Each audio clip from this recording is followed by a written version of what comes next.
Hai, Assalamualaikum dan salam sejahtera. Bersama saya hari ini Cikgu Jamalia dalam siri Jom Bincang Soalan AdMaths bersama Cikgu Alia. Jom.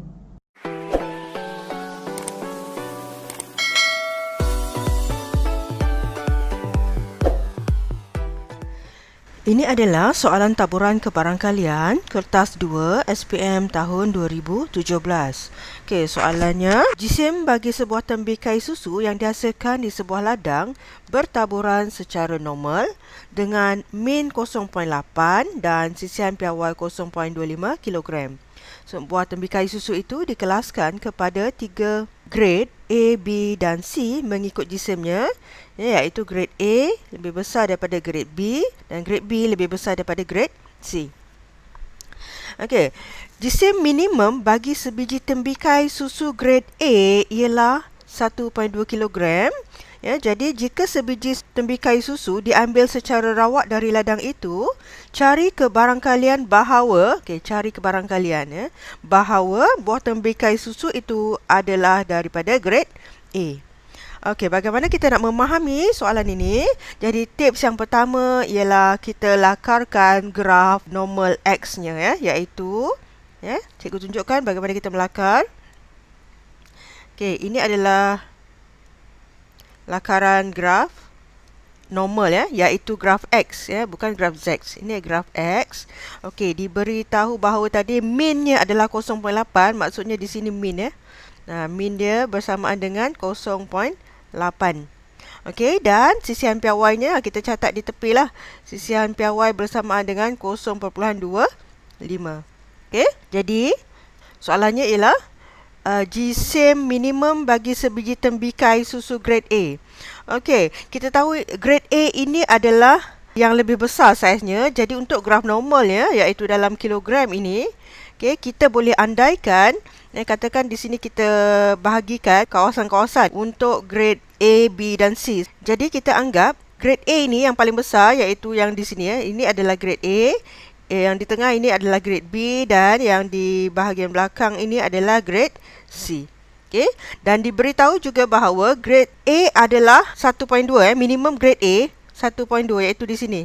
Okey, di sini adalah 1.2 kilogram. Okey, soalannya, jika tembikai susu diambil secara rawak dari ladang itu, cari kebarangkalian bahawa buah tembikai susu itulah adalah dari grade A. Kita nak cari kebarangkalian di sini, iaitu kita cari luar sini. Okey. Jadi ingat, bila kita cari kebarangkalian, kita perlu menukarkan skor X kepada skor Z. So, apakah yang berlaku bila kita tukarkan skor X kepada skor Z? Iaitu kita menggunakan rumus Z sama dengan X tolak min per dengan sisihan piawai. So, ini bersamaan dengan X ni adalah 1.2. Tolak dengan minnya ialah 0.8 dibahagikan dengan sisian piawai 0.25, kita dapat Z kita bersamaan dengan 1.6. Okey, apa maksudnya di sini? So, maksudnya ini adalah graf normal, kita tukarkan kepada graf Z di mana nilai min ini kita gerakkan ke paksi Y, dia menjadi yang ini yang selalu kita buatlah.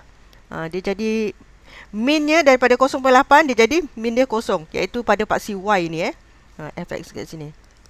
Okey, ini adalah graf skor Z ataupun graf taburan normal piawai, standardized normal distribution.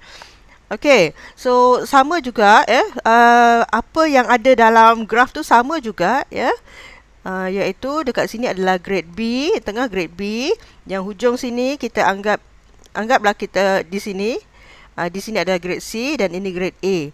Jadi untuk mencari kebarangkalian grade A ini tadi, kita kena cari luas di sini dengan keadaan Z-nya sekarang adalah 1.6. Okey, so untuk mencari kebarangkalian kita boleh terus menggunakan kalkulator, iaitu kita gunakan mod SD, iaitu tekan mod 2 kali, nampak ada SD situ nombor 1, jadi kita pilih nombor 1. Jadi dia ada tulis SD dekat sini. Kemudian kita tekan shift 3. Okey, Dia ada P, Q, R. Jadi untuk yang luas sebelah kanan, kita akan gunakan R, iaitu nombor 3. Tekan nombor 3. Dan kita masukkan skor Z kita 1.6. 1.6. Okey, tutup kurungan. Tak tutup pun tak apa. Tekan sama dengan. Kita dapat nilai kebarangkalian kita adalah 0.0548. Ya. So, kita tulis kebarangkalian. Ya, X lebih besar daripada 1.2 kg bersamaan dengan 0.0548. Ataupun boleh juga kalau kamu nak gunakan Z, Z lebih besar daripada 1.6. Ni bersamaan dengan 0.0548. Mana-mana pun kamu nak tulis, boleh ya. Okey, yang penting jawapan dia betul lah ni. Okey, boleh faham? Okey, seterusnya untuk soalan A2. Ya, cari GSIM minimum dalam kilogram buah tembikai susu grade B jika 20% daripada buah-buah tembikai susu itu adalah dari grade C. Okey. Sekarang dia dah bagi peratus. Ingat kalau peratus tu kita boleh tukar kepada kebarangkalian.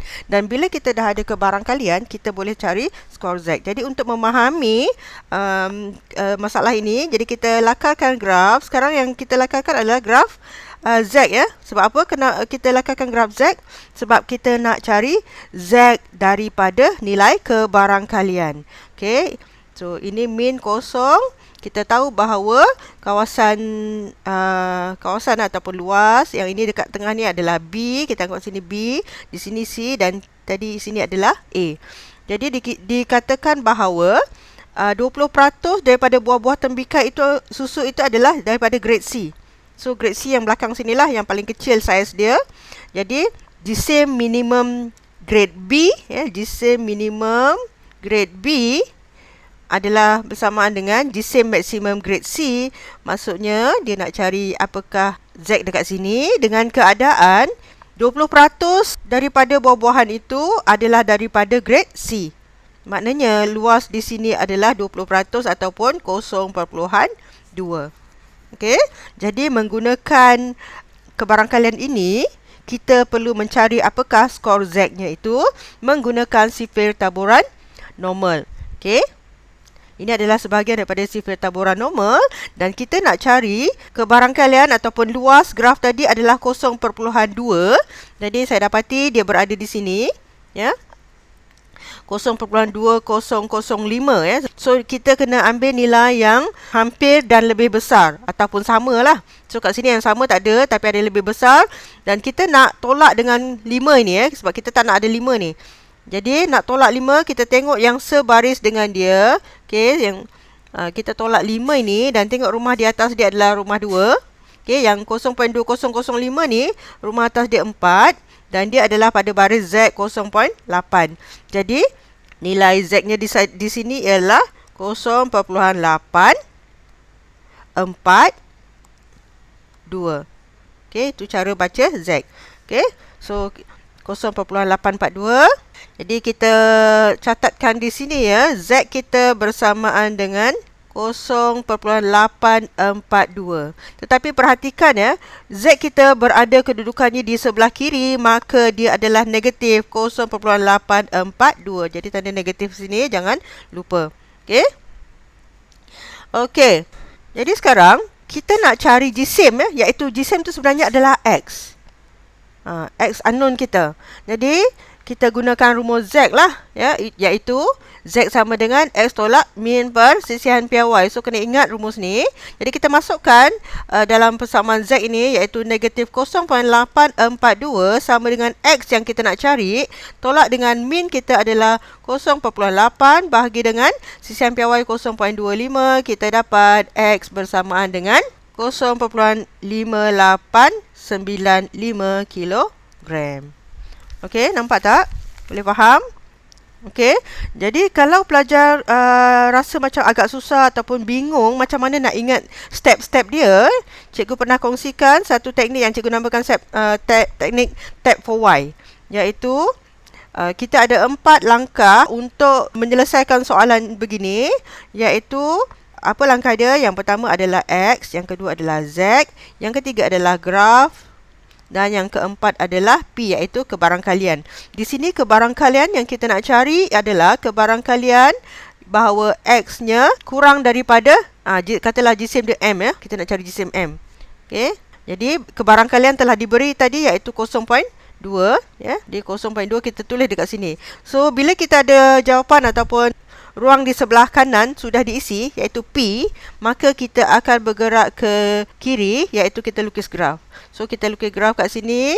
Okey, kita tahu bahawa kalau kurang daripada tu dia sebelah kiri. So sebelah kiri dia kat sini 0.2. Ya. Kenapa kita perlu lukis graf ataupun lakar graf? Untuk menentukan kedudukan Z kita sama ada di kiri ataupun di kanan, ya. Sebab kalau dia di kiri, dia adalah negatif. Kalau di kanan, dia positif. Jadi, selepas kita lakarkan graf, kita perlu dapatkan skor Z menggunakan sifir. So, kita cari tadi sifir kita dapat negatif 0.842 skor Z-nya. Maka daripada Z kepada X kita gunakan rumus Z iaitu negatif 0.842 bersamaan dengan X kita adalah M, ya. M tolak min kita 0.8 bahagi dengan 0.2, 5 sisian piawainya. Maka kita akan dapat M sama dengan 0.5895. Okey, jadi ingat dia punya item-item dia, ya. Nama dia adalah tab for Y, ya. Jadi ada 4 langkah ini. Jadi harap ini boleh membantu pelajar untuk mengingati langkah-langkah untuk menyelesaikan masalah ini. Okey. Seterusnya soalan B, ya, dalam permainan menembak itik di taman hiburan, kebarangkalian untuk menang ialah 25%. Jason telah membeli tiket untuk bermain permainan itu sebanyak N kali. Kebarangkalian untuk Jason menang sekali, ya. Okey, ini penting ni. Kebarangkalian untuk Jason menang sekali dalam permainan itu adalah 10 kali kebarangkalian kalah dalam semua permainan. Okey, cari nilai N dan hitung sisian piawainya.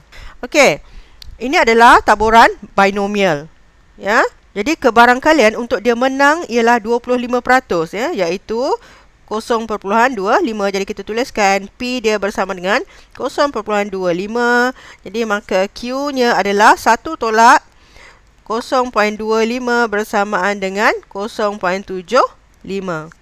Okey, jadi bilangan permainan kita tidak tahu. Jadi berapa kali dia main tu kita tak tahu. Tetapi diberi bahawa kebarangkalian dia menang sekali, iaitu P X sama dengan 1, ya, adalah 10 kali kebarangkalian kalah, ya, iaitu bersama dengan 10 kali kebarangkalian kalah semua permainan. Jadi kalah semua permainan maksudnya P X sama dengan 0. Maknanya bilangan dia menang adalah 0. Okey, boleh? Okey, so di sini kita ada rumus, kan? Okey, macam mana nak ingat rumus tu? Iaitu rumus bagi taburan binomial ialah P X sama dengan R. R adalah bilangan kejayaan, iaitu bersama dengan NCR, ya, darab dengan kebarangkalian berjaya, kuasakan dengan berapa kali dia berjaya, iaitu R.